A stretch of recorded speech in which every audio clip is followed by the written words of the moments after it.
A2Zന്റെ പുതിയൊരു എപ്പിസോഡിലേക്ക് എല്ലാ പ്രേക്ഷകർക്കും സ്വാഗതം.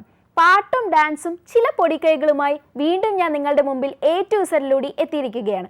അപ്പം എങ്ങനാ തുടങ്ങുമല്ലേ? അത്ഭുതപ്പെടുത്തുന്നതിനെ കീഴടക്കാനുള്ള ആർജവം മനുഷ്യനോളം മറ്റാർക്കുമില്ല. അതിനൊരു ഉത്തമ ഉദാഹരണമാണ് ഇന്ന് കാണുന്ന സാങ്കേതിക വിദ്യയുടെ വളർച്ചയും മറ്റും. Necessity is the mother of invention എന്ന് കേട്ടിട്ടില്ലേ? ആവശ്യകതയാണ് കണ്ടുപിടുത്തങ്ങളുടെ മാതാവ്. റെനെ ലെനക് എന്ന ഫ്രഞ്ച് ഡോക്ടർ ശാസ്ത്രലോകത്ത് നൽകിയ ഒരു സംഭാവനയായിരുന്നു സ്റ്റെതസ്കോപ്പിൻ്റെ കണ്ടുപിടുത്തം. ജീവികളുടെ ആന്തരാവയവങ്ങളുടെ ശബ്ദം കേൾപ്പിക്കുക എന്നതാണ് ഈ ഉപകരണത്തിൻ്റെ പ്രാഥമിക ലക്ഷ്യം. ഹൃദയത്തിൻ്റെയും ശ്വാസകോശത്തിൻ്റെയും ശബ്ദം ശ്രവിക്കുക എന്ന ദൗത്യത്തിലായാണ് കൂടുതലും ഈ ഉപകരണം ഉപയോഗിച്ചു വരുന്നത്. ധമനികളിലൂടെയുള്ള രക്തചംക്രമണം അറിയാനും സ്റ്റെതസ്കോപ്പ് ഉപയോഗിക്കുന്നു. സ്മിഗ്മോമാനോമീറ്റർ എന്ന രക്തസമ്മർദ്ദമാപിനിയുമായി ചേർന്ന് രക്തസമ്മർദ്ദം അളക്കാനും സ്റ്റെതസ്കോപ്പ് പ്രയോജനപ്പെടുന്നു. അതിൻ്റെ വലിപ്പം കൂടിയ ഭാഗം ശരീരത്തോട് ചേർത്ത് വെച്ചും വലിപ്പം കുറഞ്ഞ ഭാഗം ചെവിയോട് ചേർത്ത് വെച്ചുമാണ് റെനെ സ്റ്റെതസ്കോപ്പിൻ്റെ ഉപയോഗം നിർവഹിച്ചത്. വിസ്താരം കൂടിയ ഭാഗം കൂടുതൽ ശബ്ദത്തെ സ്വീകരിക്കും എന്ന ലളിതമായ തത്വത്തെ ആസ്പദമാക്കിയാണ് ഈ യന്ത്രത്തിൻ്റെ പ്രവർത്തനം. റെനെയുടെ ഒറ്റക്കുഴൽ സ്റ്റെതസ്കോപ്പിനെ കൂടുതൽ മികച്ചതാക്കാൻ പലരും പിന്നീട് ശ്രമം തുടങ്ങി. 1851 ആർതർ ലിയറഡ് ആണ് ഇരട്ടക്കുഴൽ സ്റ്റെതസ്കോപ്പ് നിർമ്മിച്ചത്.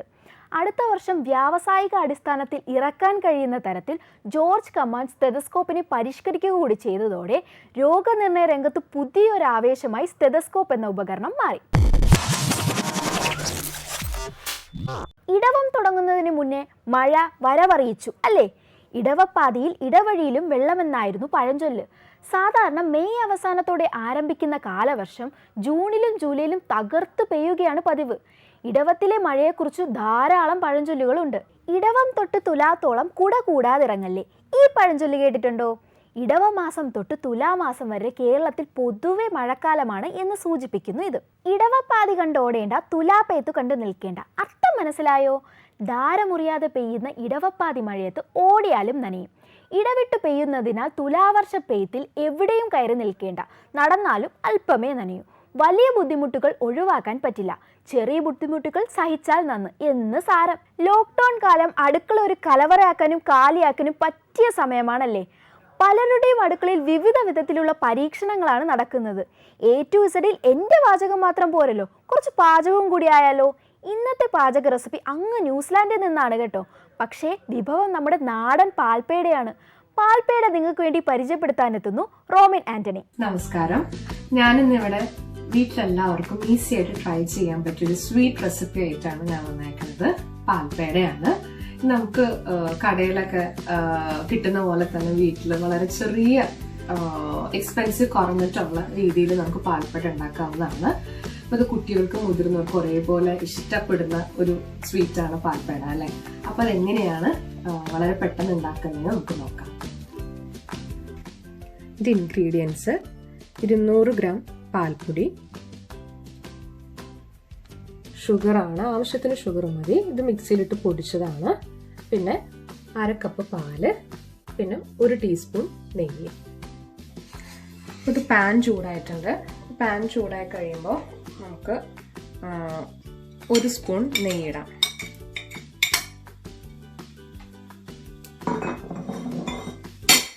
നെയ്യൊന്ന് ഉരുകി കഴിഞ്ഞ് കഴിയുമ്പോൾ നമുക്ക് 1/2 കപ്പ് പാല് ഒഴിച്ച് മിക്സ് ചെയ്യാം നന്നായിട്ട്.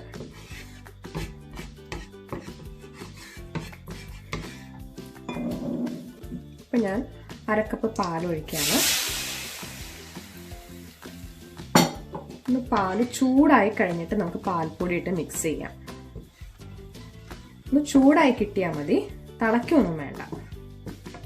പിന്നെ ലോ ഫ്ലെയിമിൽ വെച്ചിട്ടാണ് നമ്മൾ പാൽപ്പേട ഉണ്ടാക്കുന്നത്, അല്ലെങ്കിൽ പാൽപ്പൊടി കരിയാൻ ചാൻസ് ഉണ്ട് ഹൈ ഫ്ലെയിമിൽ ഇട്ട് പോയി കഴിഞ്ഞാൽ. അപ്പം ലോ ഫ്ലെയിമിൽ വെച്ചിട്ട് വേണം, അല്ലെങ്കിൽ മീഡിയം ഫ്ലെയിമിൽ വെച്ചിട്ട് വേണം നമ്മൾ ഇത് പാൽപ്പേട ഉണ്ടാക്കാൻ. പാലിപ്പോൾ ചൂടായിട്ടുണ്ട്. ഇനിയിപ്പോൾ 200 ഗ്രാം പാൽപ്പൊടി ഇടാം.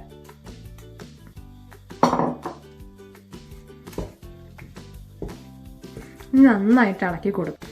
ഇനിയിപ്പോൾ നന്നായിട്ട് ഇളക്കിക്കൊണ്ടിരിക്കണം. ഇനിയിപ്പോൾ പാലും പാൽപ്പൊടി നന്നായിട്ട് മിക്സ് ചെയ്ത് വരും. ഇപ്പോൾ പെട്ടെന്ന് തന്നെ മിക്സ് ആവും കേട്ടോ. പിന്നെ പ്രത്യേകം ശ്രദ്ധിക്കേണ്ട ഒരു കാര്യം, ലോ ഫ്ലെയിം അല്ലെങ്കിൽ മീഡിയം ഫ്ലെയിമിൽ വെച്ചിട്ട് വേണം നന്നായിട്ട് ഇളക്കിക്കൊണ്ടിരിക്കാൻ. ഒരു കാരണവശാലും ഹൈ ഫ്ലെയിമിൽ ഇടരുത്, അല്ലെങ്കിൽ പാൽപ്പൊടിക്ക് കരിച്ചവോ അല്ല കയറി വരും. ഒന്ന് ശ്രദ്ധിക്കണം പെട്ടെന്ന്.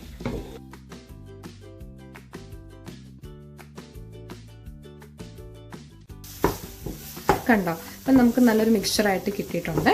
നമുക്കിനി സ്റ്റവ് ഓഫ് ചെയ്യാം. എന്നിട്ട് നമുക്ക് 3 മിനിറ്റ് അത് ചൂടാറാൻ വേണ്ടിയിട്ട് വെക്കാം. ഇതിപ്പോൾ 3 മിനിറ്റ് കഴിഞ്ഞിട്ടുണ്ട്. ഇപ്പം നമുക്ക് അത്യാവശ്യം ചൂടാറിയിട്ടുണ്ട്. നമുക്കിത് ആവശ്യത്തിന് വേണ്ട പൊടിച്ച ഷുഗർ നമുക്ക് ഇതിൽ മിക്സ് ചെയ്യാം. ഇനിയിപ്പോൾ നന്നായിട്ട് നമുക്ക് മിക്സ് ചെയ്യാം.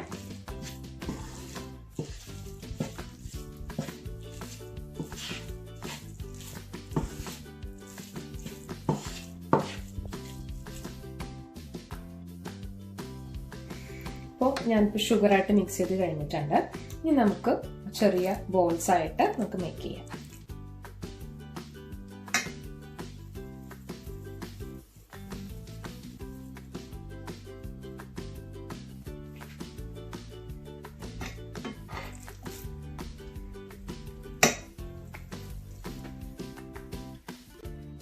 അപ്പം നമ്മുടെ പാൽപ്പഴ റെഡിയായി കഴിഞ്ഞിട്ടുണ്ട്. അപ്പോൾ ഞാൻ പറഞ്ഞ പോലെ തന്നെ വളരെ പെട്ടെന്ന് തന്നെ നമുക്ക് ഉണ്ടാക്കാൻ പറ്റിയില്ലേ. അപ്പോൾ ഇതെല്ലാവരോടും മസ്റ്റായിട്ടും വീട്ടിൽ ട്രൈ ചെയ്ത് നോക്കണം. എത്ര സിമ്പിളായിട്ടാണ് പാൽപ്പേട ഉണ്ടാക്കിയെടുത്തത്. പാലിൽ വലിയ അളവിൽ പൂരിത കൊഴുപ്പും പ്രോട്ടീനും കാൽസ്യം അടങ്ങിയിരിക്കുന്നത് കൊണ്ട് തന്നെ ഹെൽത്തിയുമാണ്, ടേസ്റ്റിയുമാണ്. അപ്പോൾ നിങ്ങൾ ഈ ഡിഷ് തീർച്ചയായും വീട്ടിൽ പരീക്ഷിക്കുക. ഞാനും പരീക്ഷിക്കുന്നതായിരിക്കും. ഭാവരാഗതാള സമന്വിതമായ നടനശോഭയോടെ ജീവിതകാലം മുഴുവൻ നൃത്തം ചെയ്യാൻ സാധിക്കുക എന്നത് തന്നെ ഭാഗ്യമാണ്. നൃത്തം ചെയ്യാൻ അഭ്യസിക്കണമെന്നില്ല, ആഗ്രഹം മാത്രം മതി. ഈ ലോക്ക്ഡൗൺ ടൈമിൽ സാമൂഹിക അകലം പാലിച്ചുകൊണ്ട് കൊല്ലം അയത്തിലെ സൗപർണിക ഡാൻസ് ആൻഡ് മ്യൂസിക് അക്കാദമിയിലെ അധ്യാപികയും വിദ്യാർത്ഥികളും ചേർന്ന് ചെയ്ത പെർഫോമൻസ് കണ്ട് മടങ്ങിവരാം.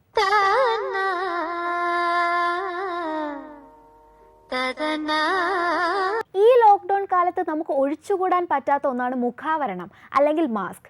തിരുവനന്തപുരം നാലാഞ്ചിറ സ്വദേശിയും സൗണ്ട് എഞ്ചിനീയറുമായ അലക്സ് ബാബുവിൻ്റെ മനസ്സിൽ പെട്ടെന്ന് ഉരുത്തിരിഞ്ഞ ആശയത്തിൽ നിന്ന് ഒരു ഹ്രസ്വചിത്രം തയ്യാറാക്കിയിരിക്കുകയാണ്. ഒരു അയലെ കഥ എന്നാണ് ഈ ഹ്രസ്വചിത്രത്തിന് പേര് നൽകിയിരിക്കുന്നത്. ഒരു അയൽ വെച്ച് കണ്ടുമുട്ടുന്ന മാസ്കുകൾ ഈ സമയത്ത് നേരിട്ട പ്രശ്നങ്ങൾ പരസ്പരം പങ്കുവയ്ക്കുന്നു. അവരുടെ രസകരമായ സംഭാഷണമാണ് ഈ ഹ്രസ്വചിത്രത്തിൻ്റെ ഉള്ളടക്കം. ഒപ്പം ഇനി മുന്നോട്ടുള്ള ജീവിത രീതിയിൽ മാസ്ക് നിർബന്ധമായും ധരിക്കണം എന്ന ഒരു ബോധവൽക്കരണം കൂടിയാണ് ഈ കഥ.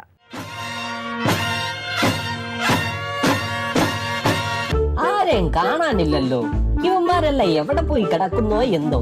പുറത്തൊന്നും കറങ്ങി നടക്കാതെ വീട്ടിലിരിക്കാൻ പറഞ്ഞാൽ ഒരുത്തനും അനുസരിക്കാൻ വയ്യ. മണിയ, നിന്നെ കാണാനേ ഇല്ലല്ലോടെ. നീ എന്തോ നടേ ഡോക്ടർമാരെ കാട്ടിയും തിരക്കാ. ഒന്നും പറയണ്ട എന്റെ പൊന്നണ്ണ. അതെന്തടേ മണിയ, നിന്റെ മുഖത്തൊരു വല്ലായ്മ. രാവിലെ തുടങ്ങണ ഓട്ടമാണ് അണ്ണ. സപ്ലൈകോ റേഷൻ കട, റേഷൻ കട ചന്ത, ചന്ത മാർജിൻ ഫ്രീ. വൈകുന്നേരം 5 മണിയാവും അണ്ണ ഒന്ന് റെസ്റ്റ് എടുക്കുമ്പോ. ചിരിച്ചോ അണ്ണ, ചിരിച്ചോ? അല്ലടാ, ഞാനേ നമ്മുടെ കാര്യം ഓർത്ത് ചിരിച്ചതാ. പണ്ടൊക്കെ ആശുപത്രികളിലും മോർച്ചറികളിലും ഒക്കെ ആയിരുന്നു നമ്മുടെ ആവശ്യം.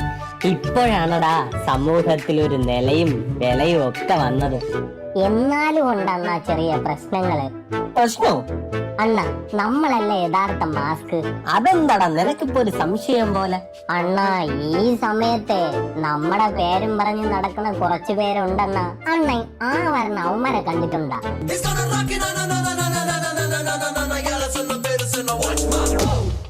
ആരുടെ യുവന്മാര്? ഇവന്മാരാണണ്ണ ഫ്രീക്കന്മാര്. ഫ്രീക്കന്മാരാ?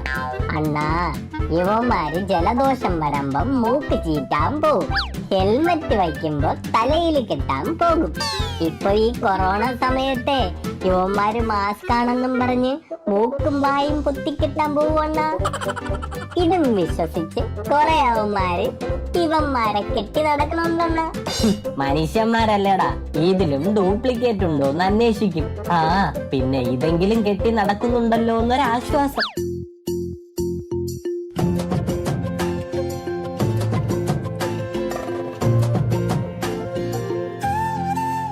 അണ്ണ, ആരെണ്ണ ഇവള്? എന്തൊരു ഭംഗിയെണ്ണ ഇവളെ കാണാൻ. വാട്സപ്പുണ്ടോ? മിണ്ടാതിരിക്കടാ. അണ്ണാ അവളുടെ കണ്ണ് കണ്ട അണ്ണ മഞ്ജു വാര്യരുടെ കണ്ണ് പോലെ തന്നെ. അവളെ കാണുമ്പോഴേ ചുറ്റുമുള്ളതൊന്നും കാണാൻ പറ്റില്ല. ചുറ്റുമുള്ളതൊന്നും നിനക്ക് കാണാനേ പറ്റൂല. നീയേ അവളുടെ അപ്പുറത്തേക്കൊന്ന് സൂക്ഷിച്ച് നോക്കിയാണ്. ഇതാണ് ഇവളുടെ ഭർത്താവ്. ഇത് തടിമിടുക്കുള്ള അവളുടെ 3 മക്കൾ. അണ്ണാ എടാ, അവളെ സ്വന്തം കുടുംബത്തെയും കുട്ടികളെയും വിട്ട് ഈ നാടിനു വേണ്ടി രാപ്പകലില്ലാതെ പണിയെടുക്കുന്ന ഒരു നേഴ്സാണടാ യഥാർത്ഥ സിംഗപ്പെണ്ണ്. അവളുടെ ഭർത്താവാണെങ്കിലോ നമ്മളെല്ലാവരും വീട്ടിൽ സുരക്ഷിതരായി ഇരിക്കാൻ വേണ്ടി കാവൽ നിൽക്കുന്ന ഒരു പോലീസുകാരനും. ഈ സമയത്ത് ഇവരല്ലേടാ യഥാർത്ഥ ഹീറോസ്.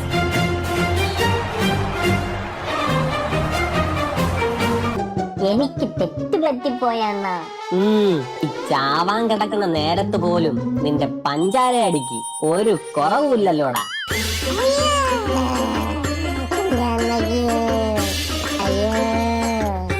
എടേ സുഗു, നിനക്കിതെന്ത് പറ്റി? ഒന്നും പറയണ്ട എന്റെ അണ്ണ. ലോക്ക്ഡൌൺ ആയപ്പോഴേ മുതലാളിക്കൊരാഗ്രഹം പൊറോട്ട ഉണ്ടാക്കി തിന്നണമെന്ന്. നല്ല ആഗ്രഹമല്ലേ? ഓ അണ്ണ, അതുണ്ടാക്കാൻ മൈദാ മാവ് വാങ്ങാൻ പുറത്തു പോയതാ അണ്ണ. പോലീസ് പൊക്കി. എടാ, അവശ്യ സാധനങ്ങളൊക്കെ വാങ്ങാൻ പോകാല്ലോ. അതൊക്കെ പോവാ. പക്ഷേ പോലീസുകാരെ കണ്ടപ്പോഴേ മുതലാളി ഒന്ന് പകച്ചു പോയി അണ്ണ. മൈദാമാവിന്റെ ആദ്യത്തെ 2 അക്ഷരേ പുറത്തു വന്നോളൂ അണ്ണ.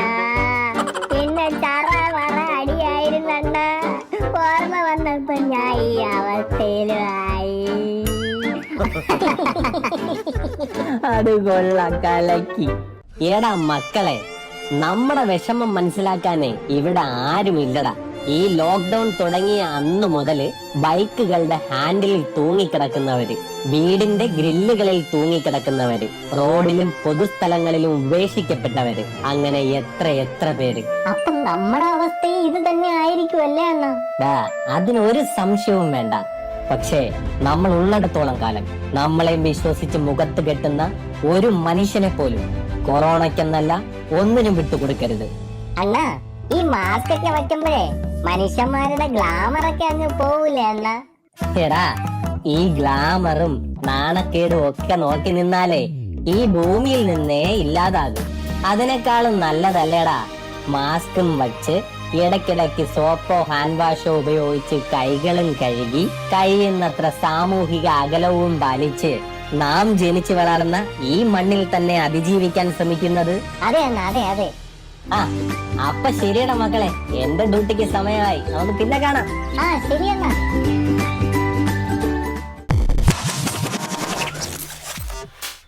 അലക്സ് ബാബു തന്നെയാണ് ഇതിൻ്റെ സ്ക്രിപ്റ്റും സംവിധാനവും ചെയ്തിരിക്കുന്നത്. ക്യാമറ അശ്വിൻ ഫ്രെഡിയും കലാസംവിധാനം സുജിത് കുമാറും ശബ്ദമിശ്രണം സുമോദ് OSുമാണ് നിർവഹിച്ചിരിക്കുന്നത്. മാസ്കിന് പുറമെയുള്ള കഥാപാത്രങ്ങളെല്ലാം കുടുംബാംഗങ്ങളും അയൽവാസികളുമാണ്. ഇനി നമുക്ക് ഇന്നത്തെ ഇൻസ്ട്രുമെന്റ് സെഷനിലേക്ക് കടന്നാലോ? തൃശൂർ ക്രൈസ്റ്റ് നഗർ കോളേജിലെ ഫൈനൽ ഇയർ BA ലിറ്ററേച്ചർ വിദ്യാർത്ഥിയായിട്ടുള്ള ജയജിത് പ്രസാദ് നമുക്ക് വേണ്ടി ഇന്ന് പിയാനോ പരിചയപ്പെടുത്താൻ എത്തിയിട്ടുണ്ട്. എക്സ്പെക്ടേഷൻ വർക്കേഴ്സ് എന്ന NGOയുടെ യുവനിര പ്രവർത്തകൻ കൂടിയാണ് ജയജിത് പ്രസാദ്. തിരുവനന്തപുരം അരശുമുട് സ്വദേശിയായിട്ടുള്ള Jayajith the associated board of the royal school of മ്യൂസിക്കിന്റെ പിയാനോ കോഴ്സ് പാസ്സായിട്ടുണ്ട്. Hello guys, my name is Jayajith. ഞാൻ ഒരു 10-12 കൊല്ലം കീബോർഡ് വെസ്റ്റേൺ പഠിച്ചിട്ടുണ്ട്. പിന്നെ ഒരു കൊല്ലത്തോളം ദർശന കോട്ടയത്തിൽ ക്ലാസിക്കലും പഠിച്ചിട്ടുണ്ട് കീബോർഡിൻ്റെ തന്നെ. അപ്പോൾ ഞാൻ വെസ്റ്റേൺ പഠിച്ചത് സന്തോഷം എന്ന് പറഞ്ഞ സാറിൻ്റെ അടുത്താണ്. ഇവിടെ കരിക്കാൻ കലാപീഠത്തിലാണ് പഠിച്ചത്. അതുപോലെ തന്നെ ABSRത്തിൻ്റെ ഫസ്റ്റ് ഗ്രേഡ് എക്സാം പാസ്സായിട്ടുണ്ട്. പിന്നെ ഇങ്ങോട്ട് കീബോർഡ് എന്നുള്ളൊരു ടച്ച് വിട്ടിട്ട് പെർക്കഷനിലോട്ട് പോകുമായിരുന്നു. മെയിൻലി ഞങ്ങൾക്ക് സ്വന്തമായിട്ടൊരു ബാൻഡുണ്ട്, 6 മ്യൂസിക് ഹൗസ് എന്ന് പറഞ്ഞിട്ട്. ഞങ്ങൾ അതിൻ്റെ ഒരു ഇതിലാണ് നടത്തുന്നത്. അപ്പോൾ ഞാൻ ബേസിക് ആയിട്ടുള്ള കീബോർഡിൻ്റെ കുറച്ച് കാര്യങ്ങളും ബേസിക് ആയിട്ട് കീബോർഡിൽ നമുക്ക് അറിയേണ്ട കുറച്ച് കാര്യങ്ങൾ ഞാൻ റഫായിട്ടൊന്ന് പറഞ്ഞുതരാം.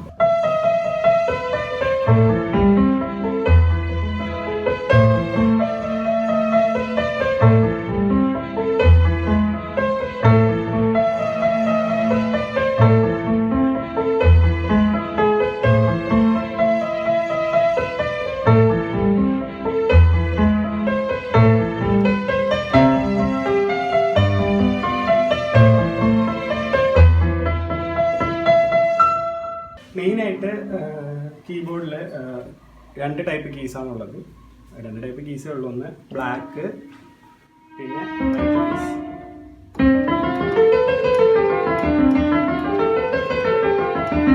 ഇത് വൈറ്റ് കീസ്,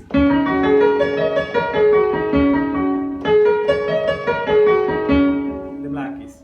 ഇതിൻ്റെ മെയിൻ അഡ്വാൻറ്റേജ് അല്ലെങ്കിൽ മെയിനായിട്ട് കീബോർഡ് നമ്മൾ എന്ത് ഇതിലും യൂസ് ചെയ്യുന്നത് ബാക്ക് ചെയ്യാനാണ്. ഇപ്പം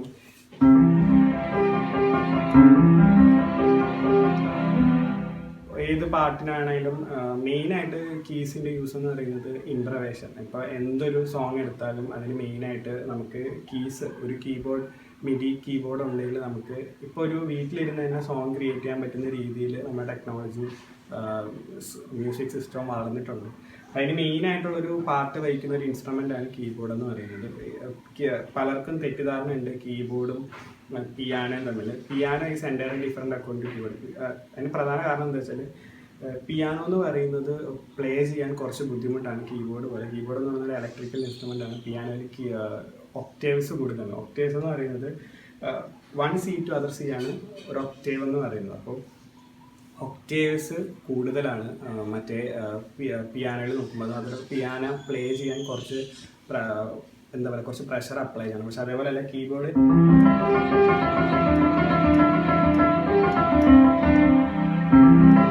ഈസിയാണ് പ്ലേ ചെയ്യാൻ.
കീബോർഡ് എന്ന് പറയുന്നത് എന്ത് മ്യൂസിക് ഇൻസ്ട്രുമെൻ്റെയും ബേസ് പഠിക്കാൻ എളുപ്പം കീസിലൂടെയാണ്. കാരണം കോഡ്സ് ആണെങ്കിലും എന്താണെങ്കിലും പെട്ടെന്ന് നമുക്ക് കാര്യങ്ങൾ മനസ്സിലാക്കാനും പെട്ടെന്ന് മ്യൂസിക്കിലേക്ക് എത്തിപ്പെടാൻ പറ്റുന്ന ഏറ്റവും എളുപ്പ വഴി എന്ന് പറയുന്നത്.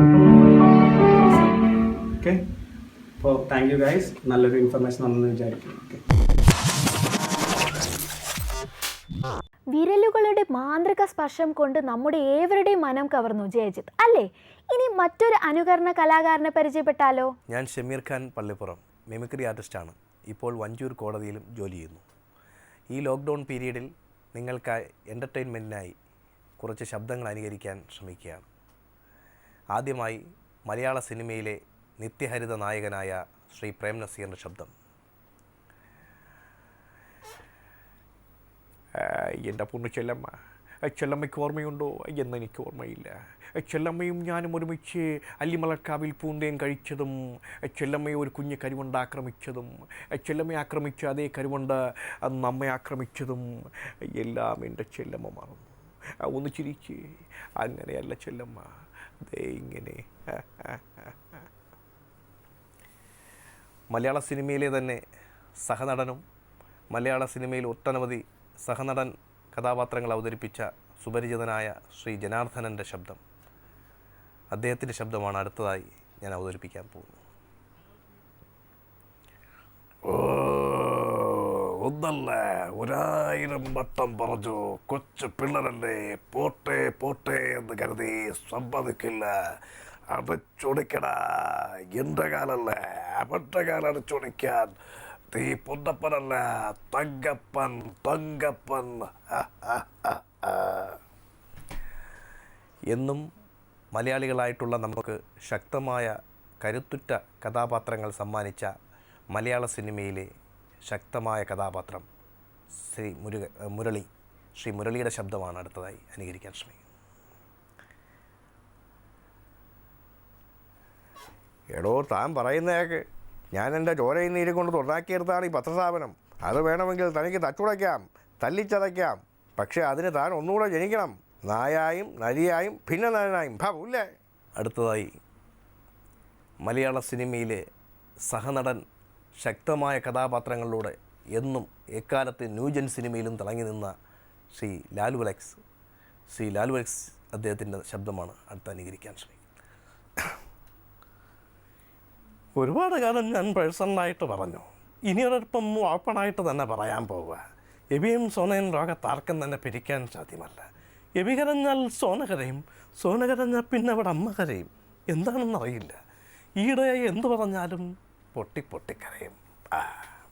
മലയാള സിനിമയിൽ ശക്തമായ കഥാപാത്രങ്ങളിലൂടെ വീണ്ടും മുന്നോട്ട് പോയിക്കൊണ്ടിരിക്കുന്ന, ന്യൂജൻ സിനിമയിലേക്ക് പോയിക്കൊണ്ടിരിക്കുന്ന നമുക്ക് പ്രിയപ്പെട്ട, ശബ്ദത്തിൻ്റെ പ്രത്യേകത കൊണ്ട് പ്രിയപ്പെട്ട ശ്രീ പ്രേംകുമാർ, നടൻ പ്രേംകുമാറിൻ്റെ ശബ്ദമാണ് അടുത്ത് അനുകരിക്കാൻ ശ്രമിക്കുന്നത്. വല്യമ്മാവ എൻ്റെ പൂജാമുറികളിൽ ദൈവങ്ങളുടെ വിഗ്രഹമല്ല, വലിയമ്മാവൻ്റെയും ചെറിയമ്മാവൻ്റെയും വിഗ്രഹങ്ങൾ. അമ്മു, മാളു, അമ്മാവ. ചൊവ്വാദോഷം ബാധിച്ച മാളുവിനെയും അമ്മുവിനെയും കെട്ടാൻ ആര് വന്നില്ലെങ്കിലും ഈ അമ്മാവൻ്റെ മോനുണ്ട്, അമ്മാവ. മിമിക്രി നിരവധി പേരുടെ ജീവിതമാർഗമാണ്. സർഗാത്മകതയും കഠിനാധ്വാനവും കൊണ്ട് മാത്രം മിമിക്രി കലാകാരന്മാർക്ക് ജീവിക്കാനാകില്ല. എന്നെയും നിങ്ങളെയും പോലുള്ള നിരവധി പേരുടെ പ്രോത്സാഹനവും വേണം. തിരുവനന്തപുരം പള്ളിപ്പുറം സ്വദേശിയായിട്ടുള്ള ഷമീർ ഖാൻ ജില്ലാ കോടതി ജീവനക്കാരനാണ് കേട്ടോ. കലയോടുള്ള അടങ്ങാത്ത സ്നേഹവും അർപ്പണവും കാരണം ജോലി തിരക്കുകൾക്കിടയിലും മറ്റുള്ളവരെ എൻ്റർടൈൻ ചെയ്യിക്കാൻ സമയം കണ്ടെത്താറുണ്ട് അദ്ദേഹം. അനശ്വര നടൻ മുരളിയുടെ ശബ്ദം വളരെ അപൂർവം ചിലരൊക്കെ അനുകരിച്ച് കണ്ടിട്ടുള്ളൂ. എന്ത് മനോഹരമായിട്ടാണ് അദ്ദേഹം ഓരോ കലാകാരന്മാരെയും അനുകരിച്ചത്. A to Zന്റെ ഭാഗത്തു നിന്നും ഷമീർ ചേട്ടന് എല്ലാവിധ ഭാവുകങ്ങളും. അപ്പോൾ ഇന്നത്തെ എപ്പിസോഡ് എല്ലാവരും എൻജോയ് ചെയ്യുമെന്ന് വിശ്വസിക്കുന്നു. അടുത്ത ആഴ്ച A to Zലൂടെ ചെറിയ വലിയ നുറുങ്ങു വിദ്യകളുമായി വീണ്ടും ഞാൻ എത്തുന്നതായിരിക്കും. അതുവരെ be safe at home. This is Devika Anil signing off.